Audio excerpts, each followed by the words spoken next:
Coming to you from the Lydia Media Studios in the heart of Lewiston, Auburn, it's Lydia's Lunch Bunch, LA's afternoon morning show with Mark and Pam. We're covering news and events in the greater LA area and talking to the people making a difference in our community. Feel free to share your comments, questions, or suggestions via email at podcast@lydiamediallc.com. Today's show is brought to you by Ruper's Beverage and Redemption. When it comes to beer, wine, and spirits, don't botch it. Squatch it. At 4 locations in Lewiston, Auburn, and Oxford. Learn more at rupersbeverage.com, and remember, the party starts at Ruper's. Also by DeBlois Electric, building lasting relationships since 1967. From homes to businesses, their licensed, fully trained technicians handle it all. Repairs, upgrades, standby generators, EV chargers, heat pumps, and more. No job is too big and no job is too small. Learn more at DeBloisElectric.com. Coming up in just a bit, we're going to be playing our interview with Maine's Got Talent contestant Brandon Bercian, a piano player. He's the only piano player in this group of 8 contestants that is going to be performing for an excited crowd on May 2nd. Yes. Including our very own Pam Ashby. That would be me. That would be you.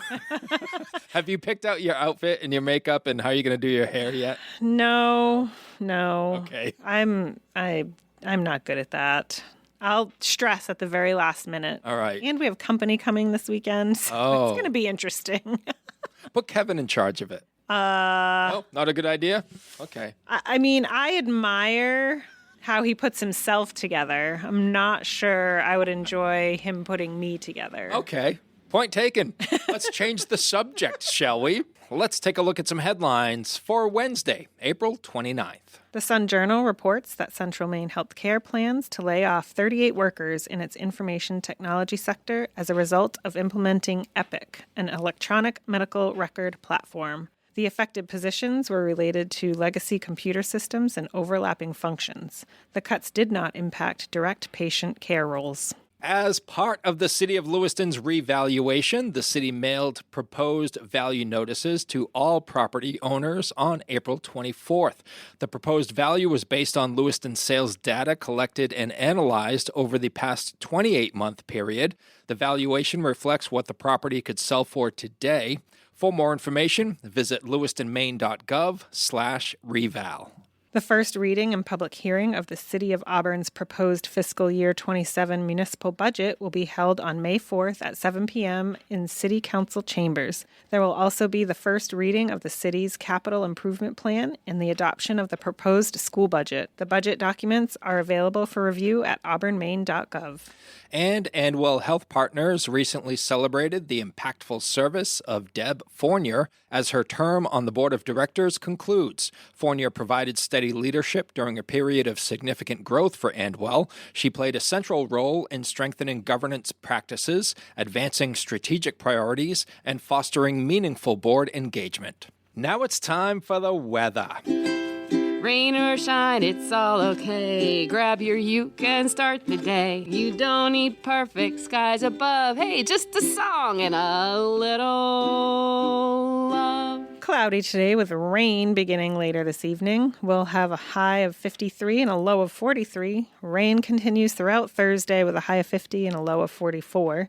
Sunshine returns on Friday just in time for the weekend with highs in the mid-50s. In sports, David Pastrnak scored in overtime to give the Bruins a 2-1 win over the Sabres. Buffalo leads the best-of-7 series 3-2 with Game 6 on Friday night in Boston. 2 more Bs. Come on. Who'd have thunk they would have come back after that miserable performance over the weekend? I fell asleep, and then this morning, after Kevin leaves really early for hockey, he plays hockey on Wednesday mornings.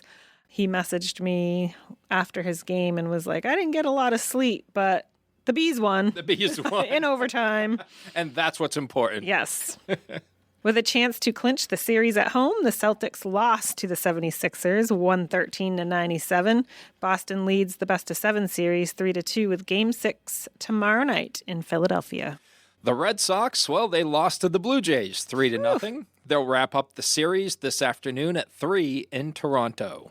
Bates College softball will host Colby College for a doubleheader today. First pitches are scheduled for 3 and 5 p.m.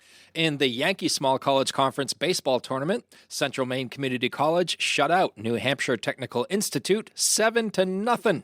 The Mustangs will take on York County Community College on Friday at 4 p.m. in Auburn. CM softball will host Southern Maine Community College on Sunday at 11 a.m. Congratulations to CM's Yordi Kanoran, who was named the American Collegiate Hockey Association Men's Hockey Coach of the Year. On the high school scoreboard in boys lacrosse, Erskine Academy beat Oak Hill 7-4, and Greeley over Grey New Gloucester, Poland 16-7.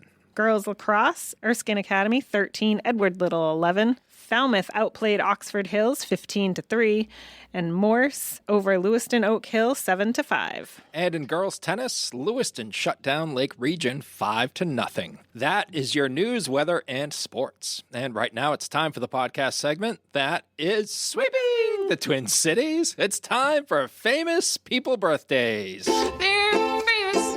It's their birthdays. It's famous people birthdays. It's famous people birthdays. Let's take a look at FPBs for April the 29th. Sure. We're going to start off with Uma Thurman, who is 56 years old today. She's known for her collaborations with Quentin Tarantino, like Kill Bill Volume 2, and Pulp Fiction. And she also played Poison Ivy in a Batman movie. Yes. Did you see that one? That. I mean, it's been a while. It has been a while. I think that was noted as the worst Batman film of the entire franchise. Sounds about right. It was Batman and Robin that came out in 1997. How about Eve Plum? How about her? How about Eve? She is 68 years old today. You might know her as Jan Brady on The Brady Bunch. She was the middle sister. That no one remembers? That no one remembers. She had the boyfriend, George Glass. Ah, yes. And I guess her famous quote was, Marsha, Marsha, Marsha. She's the one that said that. See, I just think of Marsha when I hear that. Right. Yeah. But Eve is the one that delivered the line and went legend. Went legend.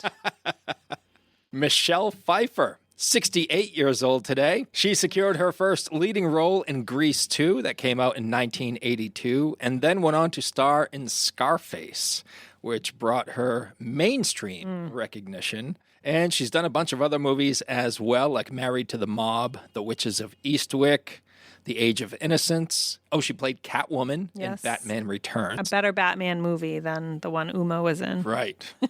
That one had Danny DeVito in it as the Penguin. That was, he was great. The best Penguin. Yes. She was also in Dangerous Liaisons, The Fabulous Baker Boys, and the list goes on. And she was in the Coolio video for Gangster's Paradise. Yes. Remember that? For the movie Dangerous Minds. Yeah. Comedian Jerry Seinfeld, 72 years old today. You might remember him from the sitcom Seinfeld. It ran from 1989 to 1998. Jerry has also released 4 stand-up specials and a couple of books as well. And rounding out FPBs for April the 29th is legendary singer Tommy James, who is 79 years old today. He was the frontman of the rock band Tommy James and the Shondells, and they're known for hits such as Mony Mony, Crimson and Clover, and Crystal Blue Persuasion. I know 2 out of the 3 of those. Not too shabby. If you would have asked me who were those songs by, I would have had no idea. But now you know. Now I know. You learned something. I know, but I won't remember. I'll remind you every other day. Okay. I'll be like, hey, Pam, remember Tommy James and the Shondells? And you'll be like, Mark, I'm in a meeting. Can you please? And then you'll be like, Mony Mony. Yeah. All right. Those are your FPBs. Now it's time for some OTDs.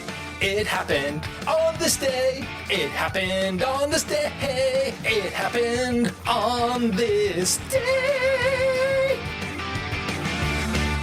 8 years ago, in 2018, The Simpsons passed Gunsmoke for the highest episode count of any show on TV. Gunsmoke had 635 episodes over its 20-year run. The Simpsons are now up to 765 episodes and counting. The series itself has an 85% rating on Rotten Tomatoes. Its first episode was December 17th, 1989. Eat my shorts, man. Yeah, I was only 30 years old in 1989. We're not. I remember watching The Simpsons. 15 years ago in 2011, Prince William and Kate Middleton got married at Westminster Abbey in London. Oh, the royal weddings. Everybody has to watch them. 34 years ago in 1992, Emilio Estevez married Paula Abdul in a Santa Monica courthouse. Somehow, the superstar power marriage lasted only 2 years. So are you telling me, Pam, that she was not forever his girl? I guess not. Oh, jeez. I thought opposites attract. Here we are. Straight up, now tell me. I feel like we've done this before. We probably have. Abdul. 37 years ago in 1989, John Bon Jovi married his high school sweetheart, Dorothea Hurley, at the Graceland Wedding Chapel in Las Vegas. They're still together. Unbelievable. Unbelievable. And rumor has it they're only halfway there. Oh, Jesus. 40 years ago in 1986, Roger Clemens became the first pitcher to strike out 20 batters in a single game. It was in a Red Sox home game against the Mariners. You know what's great about Roger Clemens? What's that? He actually did it again. He did? Yeah, he did it against the Tigers in the 90s, I think. Wow. Yeah. He was pretty good, huh? He was pretty awesome. I mean, the steroids helped. But They help in some things. yes. Yeah, he was great. 43 years ago in 1983, Stephen King published Christine, his classic horror novel about a possessed car. Pretty good movie, too. Yeah. I enjoyed it. 46 years ago in 1980, legendary director Alfred Hitchcock died at age 80. And 65 years ago in 1961, ABC's Wide World of Sports showed the thrill of victory and the agony of defeat for the very first time. And who can forget that ski jumper? He was a Slovenian named Vinko Bogataj, and that is his claim to fame. The crash occurred on March 21st, 1970, at the World Ski Flying Championships in West Germany. His agony of defeat is his claim to fame? Do you know him from anything else? No, Nope, I didn't know him before that. I don't either. So this is something else I'm going to have to remind you about. All right. I'll be like, Interesting. damn, Tommy James in the shot. Can you imagine? What's your claim to fame? Well, it's, when I crash and burned, I'm the agony of defeat guy. You might recognize me from ABC's Wide World of Sports. Thank you very much. Here's my autograph. Oh, you didn't ask for it? I'm sorry. You can have it anyway. Yeah, take it anyway. Those are your FPBs and OTDs for April the 29th. Whether you want a sit-down meal or a grab-and-go, Pat's Pizza in Auburn offers delicious sandwiches, pasta, salads, and pizza at family-friendly prices. Pat's Pizza, serving the L.A. area since 1985. Open daily from 11 a.m. to 9 p.m. at 85 Center Street in Auburn. Online at patsauburn.com. Dirigo Federal Credit Union is proud to call Lewiston Auburn home. Whether you're buying a house, saving for the future, or growing your business, we're here for you, right where you live. Visit dirigofcu.com and feel the difference of a credit union that truly knows LA. Mark and JC joined in studio with Maine's Got Talent contestant Brandon Bercian. How'd I do? Pretty good. With the name. All right, you say it. Bercian. Okay. Brandon, thanks for joining us today. Thank you for having me here. We certainly appreciate your time, and it is a big week for you because it's Maine's Got Talent Week. Yep.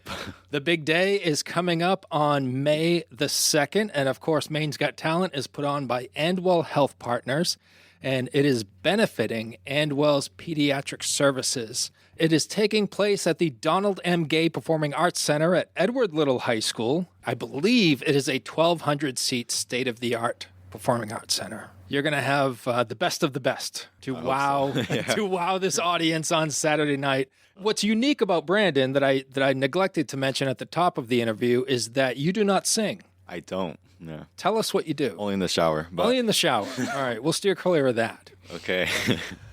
I love classical. I play a lot of. I like the Romantic era, that's what it's called. Baroque as well. Yeah, right now I've been looking a lot into lists, Franz Liszt music. I love all classical. So. And you play keyboards? Like piano, yeah. Piano. Keyboard. Gotcha. Okay. So when were you first exposed to classical music, and do you remember when you fell in love with it? I think it really started when I was like like a toddler, kind of like watching Baby Einstein and kids shows like that where like there's a lot of music exposure.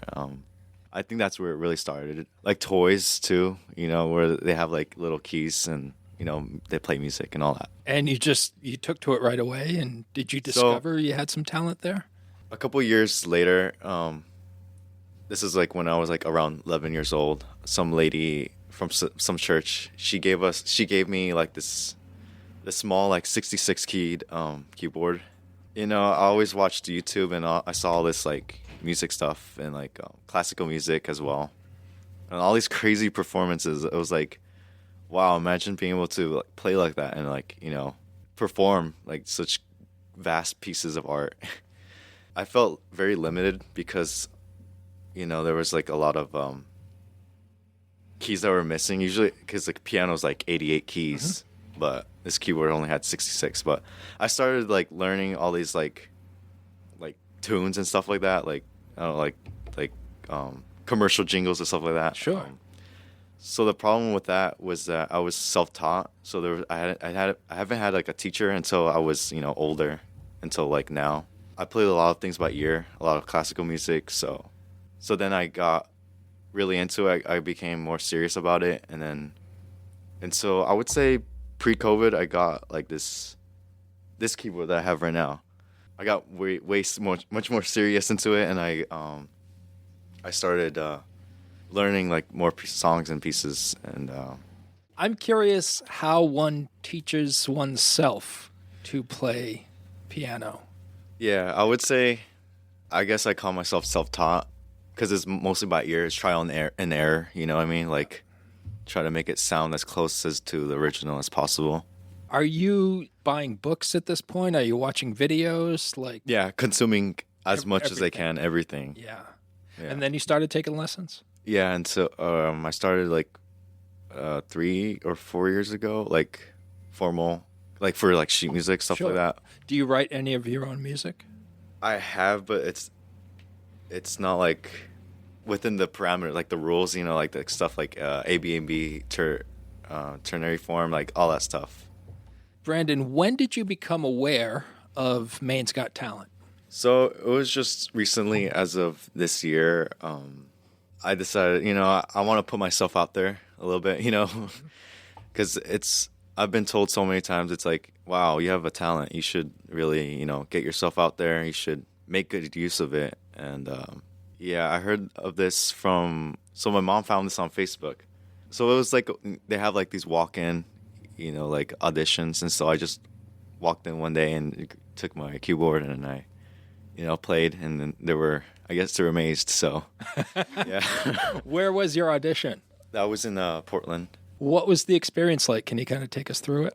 So I don't want to throw shade, but yeah. So they kind of rushed us into there. I guess this really tall lady, I forgot I'm not good with names, so sorry if you're hearing this right now. But yeah, she kind of just like was really excited, so she just brought us into there before signing, I guess, whatever papers you need. And I performed, and before like this, panel of judges, and they all liked it. So that's a high pressure situation you were in, right? Yeah, I think so. Do you enjoy that? I do. Like the adrenaline you might get from like rides, roller coasters, stuff like that. But yeah, I always struggled with being nervous, especially like talking in front of people or like like presentations and stuff like that. Where have you performed outside of what you're about to do on Saturday night? Yeah, to be honest, I haven't really performed on this big of a scale. Mm-hmm. I'm just trying to rack my brain about it. I'm trying to think. Yeah, this is like one of the biggest ones I've done so far. So, yeah, how are you feeling about it? Good. I just think that like timing, it's like I have like usually, I love I like doing plays at my school and stuff like that. Like I've also like arranged music like for the plays that we've done before. And so usually around this time, like the plays are March 2nd, they're on that day specifically. You are going up against 7 other contestants And me, myself, and I. And you, yourself, and I. Yeah. Right. So that's a couple more. And I believe you're the only one who is not a singer. If I'm not. Yeah. I'm not mistaken. Yeah. I have to make the piano sing. Do you consider that to be an advantage or a disadvantage? I mean, I consider it to be. I feel like I have to work double, because it's an imbalance. You know what I mean? It's like they all have this, but I don't have this. That's how I feel. Yeah, my fingers have to do the work, I guess. You're bringing something completely different from what everyone else is doing. Yeah, I've heard that this is like the first classical that's been on here, so Yeah. yeah. What do you hope to gain from this experience outside of possibly winning? Experience. I feel like it'd be really cool to be part of this. I guess you can call it a movement where it's like I can expose more like classical to people. It's not people like popular music. They like other stuff, but I feel like classical isn't not necessarily dying, but it's not as prevalent as today. Are you still in school? Yes, I am. Okay. Senior. People your age aren't really into classical music. As you said, they like popular music. They like what's happening now, and you're different. You have a deep appreciation for classical music. I know we talked about where that came from, but you also have to sustain that through your life. Exactly, yeah. Because like when I first got this keyboard, I was like, losing interest here and there. And I wish honestly that I had started, when I was like 2 or 3. Like I see like these little kids on YouTube, they're playing like crazy stuff, and they're like 3 years old. Yeah, I wish I had started like way before, but that's kind of how it is, where it's like you gain interest in all these other things, and you learn new things. But I guess I'm curious, like how it stuck with you through these years, because especially like in your developmental years that you're currently still in. You're still in high school. Mm-hmm. I can't imagine you have a lot of peers that absolutely love classical music. I do not. What is it about classical music that touches your soul? It's something about, I think, really, there's so much complexity. People nowadays are writing 3-chord songs, and there's so much chord progressions are different. There's also like harmonies that are so much different from today, or like these little things, and it all adds up, and it just seems to be something. It's amazing. And you are prepared to play a couple of songs for us right now? Sure. All right. What are we about to hear? Today I have prepared, it's called Prelude and Fugue by Jace Bach. It's like a 2-part thing, so.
Brandon, that was absolutely amazing. How long did it take you to learn that piece? I kind of learned this for some other competition that I'm doing. It took me like a month or so. Yeah, I feel like to polish it, to make it more refined, I usually take a little bit more time. Yeah, it took me a month or so just to go through the sheet music, and it's a lot of things you have to knead out and to refine. How did you feel about what you just performed here? Terrified. No, I get nervous. I usually, I get into my head, like the tiniest little mistake, I kind of carry it through me, throughout the whole thing. But I tend to just keep moving forward. I keep on, keep going. Yeah, I really like performing and stuff. But how do you get over that? Like if you make a little hiccup here or there, as a performer, you have to have like a little bag of tricks where you can get over that and not let it affect you through the rest of your performance. Is that something you're working on? Yeah, breathing, it's important. I would say also just not thinking about it. Well, it's really hard to not think about it, but to focus on the moment, being in the moment is really important. Mm-hmm. Just letting the past behind, I think that's really important. Yeah. We have had, we've invited everyone from Maine's Got Talent, all of the finalists, to come on this show and share their talents with us. And one of the questions that I ask of all of them is, what are you like backstage before you're about to go on? Kind of giddy, jumping, random push-ups. Just getting some of that really energy out, right? Yeah. Is there a point during a performance where you feel comfortable? There is. I feel like after the initial, you break the ice kind of, you know what I mean? And then I start to feel more comfortable. Yeah. At what point did you realize that you had real talent?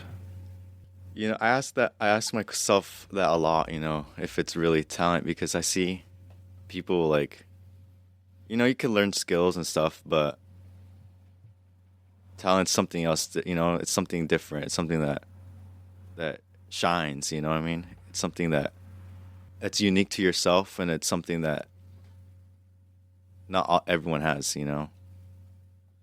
But like for me, I feel like I think it is a talent because, I like to, especially with like people and stuff, I like to like ask them, well, what kind of song would you like me to like, I don't know, come up with or something like that, and I would just like by ear.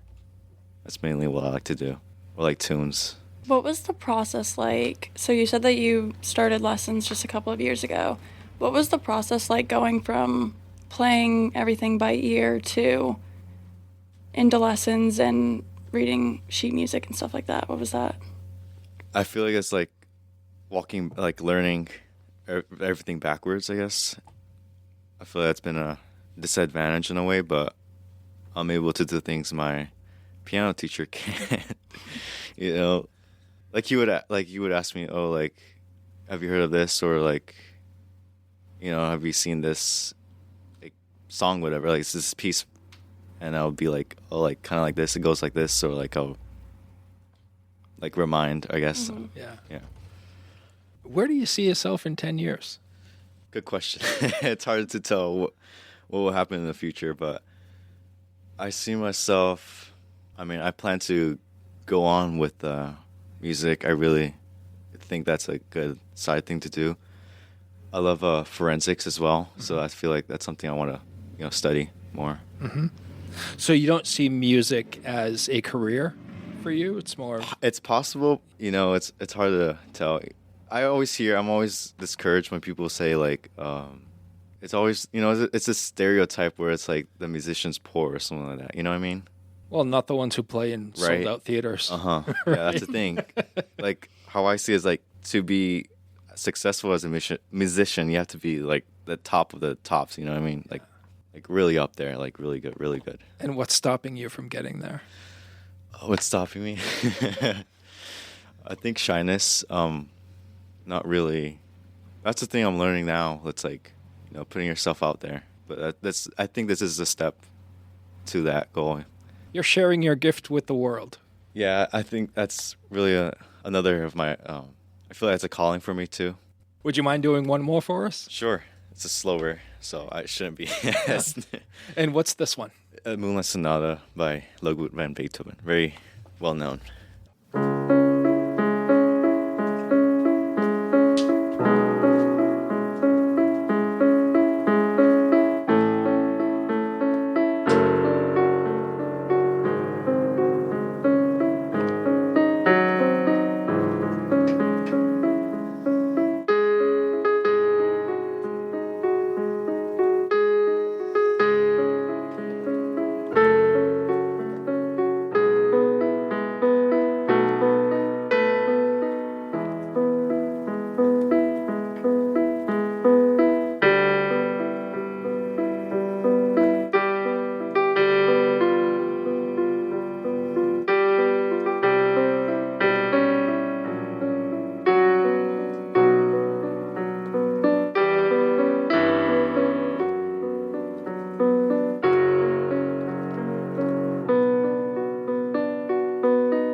Not bad, JC. Not bad at all.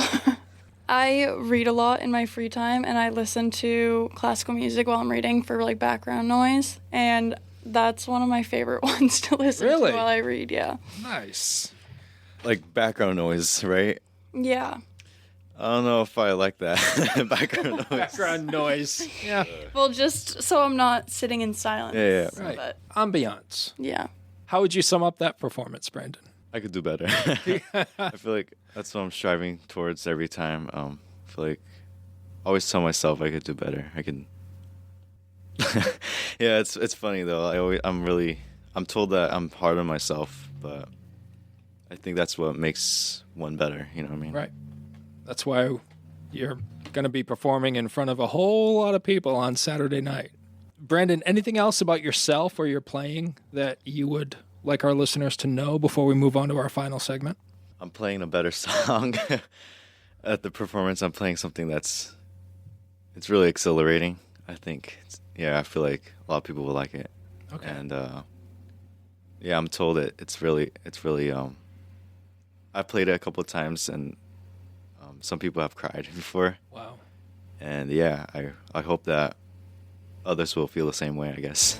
Uncle Andy's Digest is turning 30, and you're invited to celebrate with us. Join us Friday, May 22nd from 6 to 10 p.m. at the Hilton Garden Inn Auburn Riverwatch for a night of celebration. For 3 decades, Uncle Andy's Digest has been Central Maine's community-focused monthly advertising publication, connecting local businesses with loyal readers. Enjoy 90s music from Palo Entertainment, hors d'oeuvres, a cash bar, in recognition of our longest-running advertisers, and much more. Find all the details in the latest issue of Uncle Andy's and on Facebook. We can't wait to see you there. Brandon, our final segment is called 3 Random Questions, where JC and I will ask you questions that have nothing to do with your performance or Maine's Got Talent. We're just trying to get to know you a little better. If you could attend any live performance in history and be front row center, what would it be and why? That's really hard. Yeah, I also like alternative rock a lot, not just classical. Really, those are my 2 genres. It's really hard. I love the Strokes a lot. I'd say like the 2009 performances, like the $2 bill. Because, it used to cost that much just to get into those showings. Yeah, it's really... I think the Strokes when they were in their heyday, I guess in the 2000s early.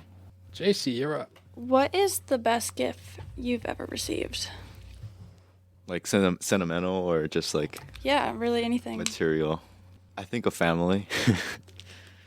Yeah, I'm going to go with that. That's a good answer.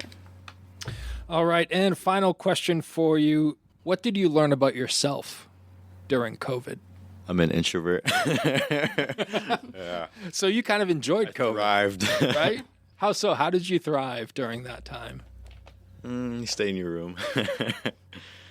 Yeah, but it was also rough in a way because, you don't get to see the people you actually like. Right. So outside of your piano playing, did you pick up any more skills during COVID? Any new interests? Guitar, I guess, yeah. I like to dabble in that a little bit. Yeah. But I'm not as good as, on the piano. You'll get there. Yeah, if I gotta split my focus. Gonna split your focus. There you go. Brandon, it's been a pleasure having you in. Thanks for joining us today. Thank you for having me on here. Absolutely. And best of luck to you on May 2nd at Maine's Got Talent. It's going to be a special performance by JC. Yeah. Singing, what was it, Whitney Houston? I don't know. Or something? I can't remember what I can't either. It was spectacular. Yeah, That's all I remember.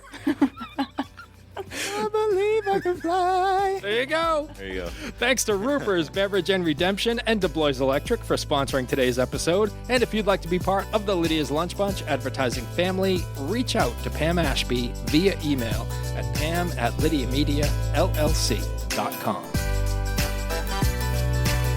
Have a great day. And remember, don't bite your cat. And I will say I have bitten my cat.